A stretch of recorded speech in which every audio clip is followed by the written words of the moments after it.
Hi అండి, అందరూ ఎలా ఉన్నారు? చాలా రోజుల తర్వాత బీచ్కి వెళ్ళామాట. సో పర్టికులర్గా బీచ్కి వెళ్దామని అయితే వెళ్ళలేదు. హాస్పిటల్కి వెళ్ళామండి జగదాంబ దగ్గర. ఈవినింగ్ 5 అయిపోయింది చెకప్ అయ్యేసరికి.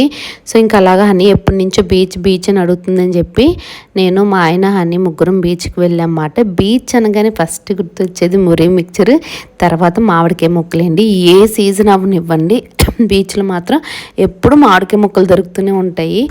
ఉట్టప్పుడే తింటాం. ఆల్రెడీ ఇంక ప్రెగ్నెన్సీ టైంలో తినకుండా ఉంటామా, ఇంకా నేనైతే 2 టైమ్స్ మురి మిక్చర్ కొనుక్కొని తిన్నాను. తర్వాత మామిడికాయ ముక్కలు ఫుల్గా ఉప్పు కారం పెట్టేసి ఇచ్చారన్నమాట. సూపర్గా ఉన్నాయి. కలెక్టర్ కాయలు అంటారు కదండి అవి. సో మీరు ఎప్పుడైనా బీచ్కి వెళ్తే మాత్రం మురి మిక్చర్ అండ్ మామిడికాయ ముక్కలు టేస్ట్ చేయడం మాత్రం మర్చిపోవద్దు. నాకైతే ఫేవరెట్ అండి, చాలా ఇష్టం. సో వీడియోకి అయితే ఒక లైక్ ఇవ్వండి. ఒక మంచి వీడియో కింద రిలేటెడ్ వీడియోలు పెట్టాను, చూసి ఎంజాయ్ చేయండి. ఛానల్ సబ్స్క్రైబ్ చేయండి.